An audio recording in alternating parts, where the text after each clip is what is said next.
마태복음 26장 57절에서 75절까지의 말씀을 한 절씩 교독하겠습니다. 예수를 잡은 자들이 그를 끌고 대제사장 가야바에게로 가니 거기 서기관과 장로들이 모여 있더라. 베드로가 멀찍이 예수를 따라 대제사장의 집들에까지 가서 그 결말을 보려고 안에 들어가 하인들과 함께 앉아 있더라. 대제사장들과 온 공회가 예수를 죽이려고 그를 칠 거짓 증거를 찾으매 거짓 증인이 많이 왔으나 얻지 못하더니 후에 두 사람이 와서 이르되 이 사람의 말이 내가 하나님의 성전을 헐고 사흘 동안에 지을 수 있다 하더라 하니 대제사장이 일어서서 예수께 묻되 아무 대답도 없느냐. 이 사람들이 너를 치는 증거가 어떠하냐 하되 예수께서 침묵하시거늘 대제사장이 이르되 내가 너로 살아계신 하나님께 맹세하게 하노니 내가 하나님의 아들 그리스도인지 우리에게 말하라. 예수께서 이르시되 내가 말하였으나 그러나 내가 너희에게 이르노니 이 이후에 인자가 권능의 우편에 앉아 있는 것과 하늘 구름을 타고 오는 것을 너희가 보리라 하시니 이에 대제사장이 자기 옷을 찢으며 이르되 그가 신성모독하는 말을 하였으니 어찌 더 증인을 요구하리요. 오라 너희가 지금 이 신성모독하는 말을 들었도다. 너희 생각은 어떠하냐. 대답하여 이르되 그는 사형에 해당한다 하고 이에 예수의 얼굴에 침 뱉으며 주먹으로 치고 어떤 사람은 손바닥으로 때리며 이르되 그리스도야 우리에게 선지자 노릇을 하라. 너를 친 자가 누구냐 하더라. 베드로가 바깥들에 앉았더니 한 여종이 나와 이르되 너도 갈릴리 사람 예수와 함께 있었도다 하거늘 베드로가 모든 사람 앞에서 부인하여 이르되 나는 네가 무슨 말을 하는지 알지 못하겠노라 하며 앞문까지 나아가니 다른 여종이 그를 보고 거기에 있는 사람들에게 말하되 이 사람은 나사렛 예수와 함께 있었도다 하매 베드로가 맹세하고 또 부인하여 이르되 나는 그 사람을 알지 못하노라 하더라. 조금 후에 곁에 섰던 사람들이 나와 베드로에게 이르되 너도 진실로 그 도당이라 내 말소리가 너를 표명한다 하거늘 그가 저주하며 맹세하여 이르되 나는 그 사람을 알지 못하노라 하니 곧 달기 일더라. 이에 베드로가 예수의 말씀에 닭 울기 전에 내가 세 번 나를 부인하리라 하심이 생각나서 밖에 나가서 심히 통곡하니라. 아멘.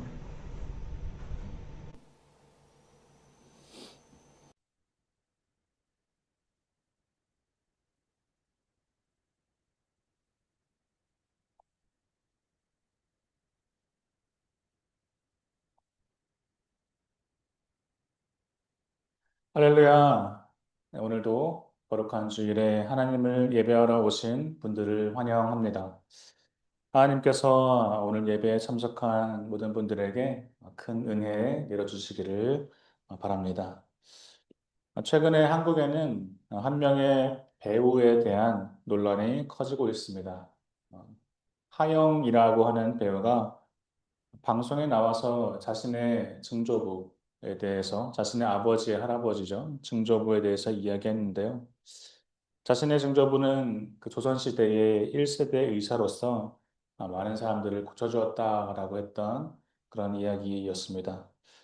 그 배우는 자부심을 가지고 자신의 증조부를 자랑했습니다. 그런데 알고 보니 그 증조부가 사실은 일제시대 때 조선을, 나라를 배신하고 일본을 섬겼던 친일파였던 것입니다.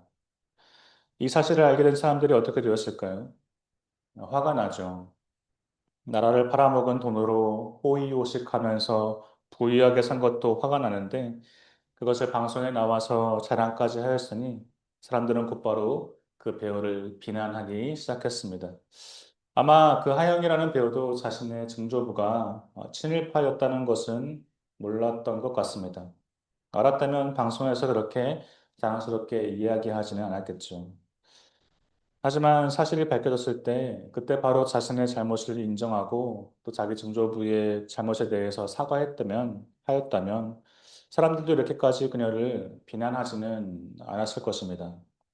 그러나 그녀의 증조부가 침입하라는 의혹이 제기되었을 때 그녀가 속한 소속사는 그것을 인정하지 않았고 당사자의 반응도 미적지근했기에 사람들은 더욱더 화가 날 수밖에 없었죠. 이러한 논란을 지켜보면서 저는 과거의 한 배우가 생각났습니다. 강동원이라고 하는 유명한 배우입니다. 그에게도 조상 중에 친일파가 있었습니다. 그의 외증조부가 친일파였죠. 강동원의 외증조부가 친일파였음이 사회에 밝혀지자 그는 곧바로 사람들에게 사과를 하였습니다. 자신도 잘 몰랐지만 자신이 몰랐던 그 조상의 잘못을 알게 되자 그것을 부끄럽게 여기고 그에 대해 용서를 구했습니다. 그리고는 역사적인 문제를 바로잡는 일에 힘쓰며 또 그러한 영화에 출연을 하면서 행동으로도 실천하였습니다. 사람들은 그 강동원의 사과와 그의 행동을 보면서 그를 용서해 주었죠. 덕분에 그는 지금도 활발히 배우 생활을 여전히 하고 있습니다. 이 두 명의 배우에 대한 사건을 보면서 우리는 용서를 구하는 일이 얼마나 중요한 것인지 생각해 보게 됩니다. 강동원은 진심 어린 사과와 행동으로 사람들에게 용서를 구했고 사람들은 그런 그를 받아주었습니다. 지금 많은 비난을 받고 있는 배우 하영도 자기 조상의 잘못에 대한 것을 바로잡고 또 행동으로 보여줄 수 있다면 분명히 나중에 사람들은 그녀를 받아주게 될 것입니다. 그래서 오늘은 이 용서를 구하는 것, 뉘우치는 것에 대해서 함께 말씀을 나누어 보고자 합니다. 오늘 말씀은 두 가지 내용을 담고 있습니다. 하나는 예수님이 그 공회 앞에서 재판을 받으시는 내용이고, 다른 하나는 베드로가 예수님을 부인하는 내용이죠. 이 두 내용은 극명한 차이를 가지고 있습니다. 예루살렘 공회 앞에서 예수님은 흔들리지 않고 당당한 모습으로 계셨습니다. 유대 종교 지도자들이 어떻게든 예수님을 책잡으려고 협박을 하였지만 의연한 모습으로 계셨죠. 뿐만 아니라 그들 앞에서 자신이 모든 사람을 구원할 메시아요 그리스도임을 시인하셨습니다. 예수님이 그들의 질문에 답하지 않으시거나 그냥 회피하셨다면 자신의 생명을 보존할 수 있었을 것입니다. 그러나 예수님께서 당당히 스스로가 누구이심을 밝히시고 죽음의 일로 걸어가신 이유가 무엇입니까? 바로 다른 사람의 생명을 구하기 위해서입니다. 저와 또 여러분의 생명을 구하기 위해서죠.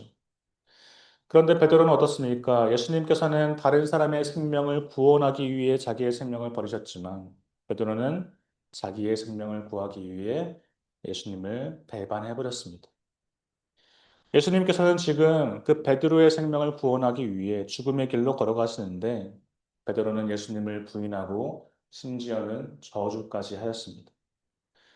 신앙의 눈으로 보면 베드로는 참담한 실패자였습니다. 베드로가 그 가룟 유다와 다른 점이 무엇입니까? 가룟 유다는 예수님께서 자신이 생각한 메시아가 아님을 깨닫자 배반해 버렸습니다. 그리고 베드로는 그저 자신이 죽는 것이 무서워서 예수님을 배반해 버립니다. 둘 다 똑같은 배반자입니다. 그러나 베드로가 가룟 유다와 다른 것은 그가 예수님을 배반하는 그런 참담한 실수를 하였어도 다시 예수님께 돌아왔다는 것이죠. 가룟 유다는 예수님을 배반한 후에 자신의 잘못을 깨닫고 스스로 목숨을 끊었습니다. 회개하고 돌아오지 않은 유다는 영원히 저주받은 존재가 되었습니다. 그러나 이후에 베드로는 자신의 잘못을 깨닫고 다시 돌아왔습니다. 그가 무슨 염치가 있어서 돌아왔냐고 하겠냐면은 우리는 언제나 예수님께 돌아와야 합니다. 우리가 실수를 하여서 예수님을 잠시 떠났어도 예수님은 언제나 우리가 돌아오기를 원하십니다. 우리가 예수님께 돌아가고 싶어 하는 것보다 더 예수님은 우리가 돌아오기를 바라고 계십니다. 탕자를 매일 밖에 나가 혹시라도 작은 아들이 돌아올까 멀리 바라보고 있는 그 아버지처럼 예수님은 스스로 떠나버린 우리가 돌아오기를 간절히 바라고 계시는 것이죠. 베드로가 그렇게 예수님을 부인하고 또 떠나버리고 그가 예수님의 그 무덤을, 빈 무덤을 본 뒤에 마음이 얼마나 심란하고 아팠을까요? 그래서 베드로는 이후에 예수님을 만나기 전과 같이 물고기를 잡으러 다시 돌아갔습니다. 예수님을 배반한 내가 어떻게 예수님이 나한테 맡기신 그 사역을 이어나가겠어 하는 생각으로 그 찢어질 것 같은 마음을 품은 채 다시 배를 탔던 것이죠. 그런데 예수님께서 그런 베드로를 다시 찾아오셨습니다. 주님이 얼마나 베드로가 다시 돌아오기를 바라셨으면 먼저 베드로를 찾아가셨겠습니까? 그리고는 베드로에게 나를 사랑하느냐고 세 번 물으신 다음에 내 양을 먹이라고 다시 명령하십니다. 그때부터 베드로가 다시 그물을 던져버리고 예수님의 제자가 돼서 위대한 사역을 이루기 시작하죠. 사랑하는 성도 여러분, 이것이 예수님의 마음입니다. 예수님은 우리가 언제나 다시 돌아오기만을 바라고 원하십니다. 우리가 잠시 실수해서 예수님을 배반하고 떠나버렸을 때 가룟 유다와 같이 그냥 포기해버리는 것이 아니라 다시 예수님께 돌아올 수 있기를 간절히 바랍니다. 주님은 모든 사람이 다시 하나님께 돌아오기를 바랐습니다. 우리 교회가 해야 할 역할도 그렇죠. 교회는 떠나간 사람도 죄인도 심지어 예수님을 배반했던 사람도 다시 돌아올 수 있도록 해야 합니다. 주님께서 그들이 다시 돌아오기를 바라시는데 우리가 당신은 예수님을 배반했으니 다시는 교회에 올 수 없소 라고 하면서 문을 닫아버려서는 안 되겠죠. 초대교회 시대 때, 그러니까 주후 약 250년경, 로마로부터 교회에 큰 박해가 있었습니다. 그 박해 기간 동안 로마 황제는 그리스도인들이 예수님을 배반하도록 핍박했습니다. 그리스도인들이 이방신에게 제사를 드리도록 강요하고 또 그 제사를 드린 증표를 제출하게 하였습니다. 그 증표가 없으면 감옥에 가두고 고문하고 죽였던 것이죠. 이 환란 가운데 끝까지 예수님을 배반하지 않고 신앙을 지켰던 사람도 있었지만 수많은 그리스도인들이 이방 신에게 제사드림으로 예수님을 배반하고 교회를 떠나는 안타까운 일이 있었습니다. 그러다가 박해가 지나가고 마침내 교회에 평안이 찾아왔을 때 신앙을 지켰던 그리스도인들이 모두 감옥에서 풀려나게 되었습니다. 이제 박해는 사라졌지만 한 가지 큰 문제가 교회 안에 있었습니다. 예수님을 배반하고 교회를 떠난 사람들을 다시 교회 안에 받아들여도 되는가 하는 문제였습니다. 이방신에게 제사드리기를 거부하고 핍박을 받으면서 몸과 마음이 다 망가져서 돌아온 사람들이 다시 교회에 모였는데 주님을 배반하고 떠났던 사람들이 다시 교회에 돌아와 함께하기를 원했던 것입니다. 이 일로 인해 교회 안에 큰 논쟁이 생겼죠. 그러나 고난을 당하며 끝까지 신앙을 지켰던 사람들이 먼저 그 배반했던 사람들을 용서해주고 교회로 받아들이자고 주장했습니다. 그렇게 교회는 다시 이전과 같이 회복할 수 있었습니다. 만약에 교회를 떠났던 사람들이 나는 주님을 한번 배신했어. 더 이상 교회에 돌아갈 염치가 없어 하면서 끝까지 돌아서지 못했다면 가룟 유다와 같이 영원히 저주받는 삶을 살게 되는 것이죠. 그러나 주님을 떠났던 사람들은 뉘우치고 다시 돌아왔고 교회는 그들을 용서하고 받아주었습니다. 우리나라에도 같은 일이 있지 않았었습니까? 일제강점기에 교회에 대한 핍박이 있었습니다. 일본은 그리스도인들에게 신사참배를 강요했습니다. 그때 주기철 목사님 같이 끝까지 신앙을 지키며 모진 고통을 감내하신 분도 있지만 한국 교회의 여러 교단이 신사참배를 인정하고 결의했습니다. 그리고 우리나라가 해방되었을 때 한국 교회 안에는 신사참배를 한 사람과 하지 않은 사람으로 나뉘어 큰 갈등이 일어났습니다. 신사참배를 결의한 교단들은 해방 후에 크게 반성하였습니다. 아무리 그때 일본 순사들이 대동되어서 강압적으로 결의된 것이었더라도 그것은 하나님의 뜻을 배반한 것이라고 공식적으로 결의를 취소했습니다. 그리고 신사참배를 결의했던 것에 대한 회개 운동이 이어졌습니다. 잘못을 인정하고 회개하는 모습에 결국에는 신앙을 지켰던 사람들이 그렇지 못한 사람들을 용서해주고 받아들여 주었습니다. 이처럼 우리는 잘못을 저질렀을 때 그것을 인정하고 용서를 구할 줄을 알아야 됩니다. 내가 잘못해서 돌이켜서 용서를 구하느냐, 그것은 굉장히 중요한 문제입니다. 어제는 한국의 광복절이었죠. 일본의 지배 아래에서 벗어나 해방되었음을 기념하는 국경절입니다.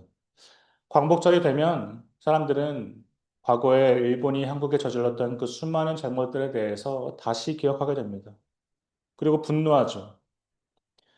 만일 일본이 자신들이 저지른 잘못에 대해서 인정하고 진심으로 뉘우쳐 사과했더라면 우리나라 사람들이 광복절이 올 때마다 이렇게 분노할 일도 없겠죠. 일본이 독일과 같이 전쟁 피해자들에게 납작 엎드려서 용서를 구하고 다시는 그런 일을 저지르지 않도록 스스로 달라진 모습을 보였더라면 어쩌면 한국 사람들의 마음에는 그들을 용서하는 마음이 생길 수도 있었을 것입니다.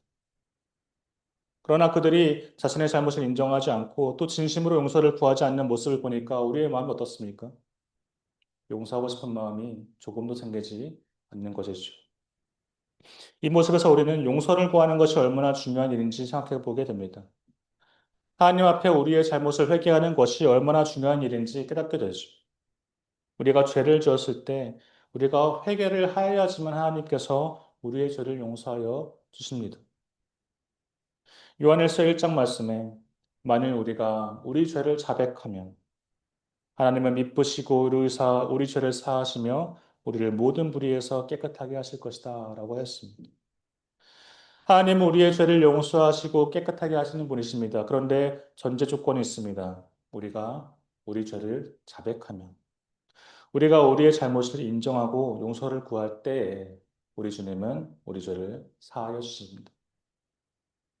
그러니 우리가 꼭 하나님께 용서를 구하는 시간을 가질 수 있기를 바랍니다. 하나님께서는 자비롭고 은혜로우셔서 우리가 진심으로 뉘우치는 죄를 용서하여 주십니다. 어떤 사람은 가룟 유다와 같이 내 죄가 이렇게 큰데 정말 용서를 구하는 것만으로 하나님께서 용서해 주실까라고 생각하기도 합니다. 그러나 이것은 우리를 향한 하나님의 사랑을 의심하는 것입니다.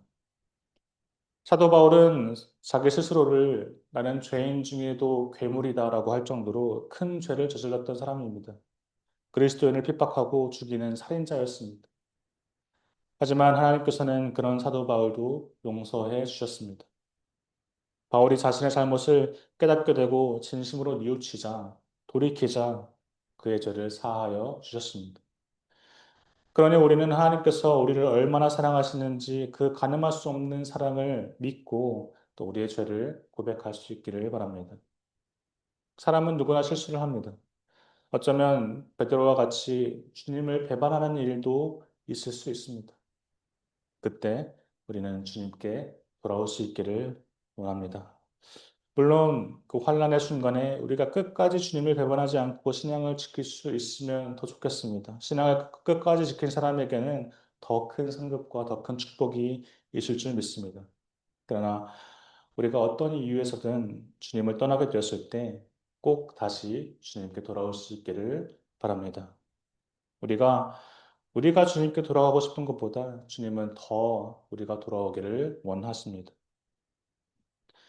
우리 교회가 어떤 일에서든 문을 닫아버리지 않고 또 교회로 돌아오는 주의 양들을 용서하고 맞이할 수 있는 교회가 되기를 바랍니다. 우리가 용서하였을 때 하나님께서 그때 교회를 통하여서 큰 일을 이루시고 하나님의 나라를 이루실 줄을 믿습니다.